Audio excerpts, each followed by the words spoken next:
Sino nga ba ang susunod na head coach ng Gilas Pilipinas?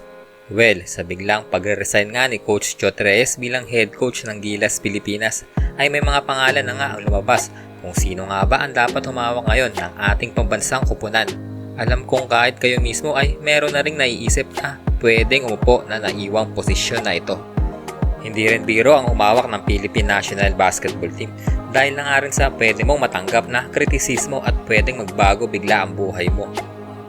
Dahil sa mga Pinoy fans na sobrang mahal na mahal talaga ang sports na ito, ay minsan ay lumalagpas na sa limitasyon ng kanilang emosyon at nakakagawa na ng mga bagay na hindi dapat ginagawa.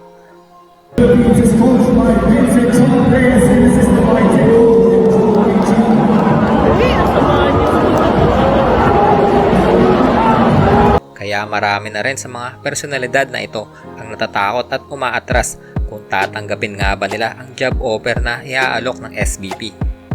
Isa sa mga una ko talagang nakikita na pwedeng pumalit kay Coach Chot ay wala nang iba kundi si two-time Grand Slam champion at the most winningest coach in the PBA. Walang iba ang head coach ng Barangay Ginebra na si Coach Tim Cone. Siyempre, lalayo pa ba tayo dahil nga siya nga rin ang kasalukuyang assistant coach ng Gilas Pilipinas.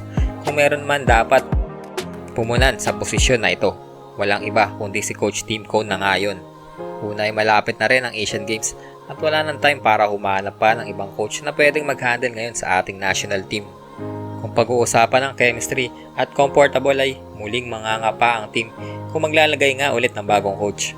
At isa pa, malamang sa malamang ay nandyan pa rin naman ang core ng team at karamihan dito ay mga Ginebra players katulad na lang nila Jamie Malonzo, Japet Aguilar, Scotty Thompson at ang ating naturalized import na si Justin Brownlee.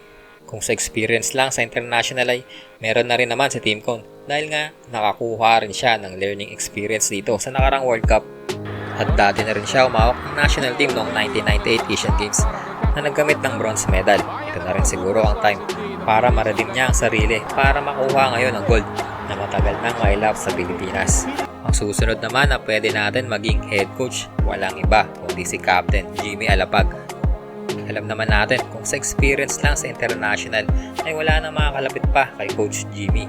Simula player pa lang ay napakagaling na bilang leader itong si Coach Jimmy at nare-respeto talaga kahit kapwa niya pa player noong araw. Isa pa isa ngayon ay assistant coach ng Sacramento Kings at sapat na yung experience niya na mag-coach sa NBA para madala ito sa ating pambansang kupunan. Ang problema lang ay dribble drive din ang offense na ginagamit nito. Pero sa tagal niya na rin sa States ay baka may nadagdag na siyang kaalaman na pwedeng ma-adapt ng ating national team. Ang sunod naman syempre ang paborito ng lahat na si Coach Tab Baldwin. Sino ba ang ayaw sa coach na ito? Dahil alam naman natin na maganda talaga ang pinakita nito sa pagdevelop ng ating mga young Gilas noon. Sayang nga lang at hindi na natuloy ang coaching nito matapos mag-resign dahil nga sa kawalan nito ng mga players na naglalaro na sa abroad. Pero may another chance pa naman dahil nga wala na ulit itong si Chot ay pwede na itong ulit si Coach Tab. Sana nga ay full-time coach na siya at iwan na ang Ateneo para makapag-focus na rin sa ating national team. Huwag na rin sanang magbitaw ng masasakit na salita sa PBA at real to kayo ng mga ito dahil baka hindi rin siya pahiramin ng mga players kung kinakailangan. Pero may nababalitang kinukuha na siya ng Indonesian basketball team para maging coach pero sa ngayon ay wala pa ring kumpirmasyon tungkol dito. Ang susunod na pwede maging coach ng Gilas Pilipinas ay si Brian Gordian. Yes sir, ang coach ngayon ng Australian national team at ang dating guest team na Bay Area Dragons. Kung experience lang ang pag-uusapan ay subok na rin itong si Coach Brian.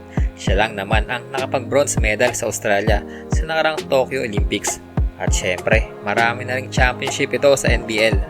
Kung sa familiarity lang ang pag-uusapan ay kilala niya na rin ang mga player natin dito sa Pinas dahil nga nakapag-coach na ito sa Bay Area Dragons dito sa PBA.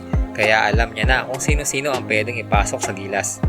Sa ngayon ay nakakontrata pa nga daw ito sa Australia hanggang sa susunod na taon sa Paris Olympics. Pero who knows, sa loob ng isang taon ay marami pa ang pwedeng mangyari dahil nga marami ding Australiano ang bumabatikos kay Coach Gordian dahil hindi nga nakapasok ang Australia sa playoffs ngayong taon sa World Cup.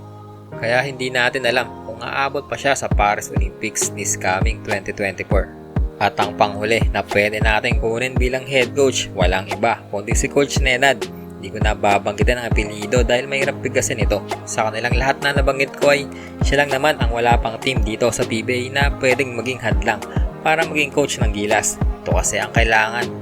Dapat focus lang ang isang coach sa isang national team. Matagal-tagal na rin na coach dito si Coach Nenad dahil dati na rin siyang assistant coach ni Coach Tab Baldwin. At tumawak na rin siya ng isang qualifying windows sa nakarang World Cup qualifiers. Kaya good na goods talaga na maging head coach itong si Nenad. At isa pa ay naging consultant na rin siya sa Meralco Bolts. Kaya masasabi nating kilala niya na halo sa mga player dito sa Pinas.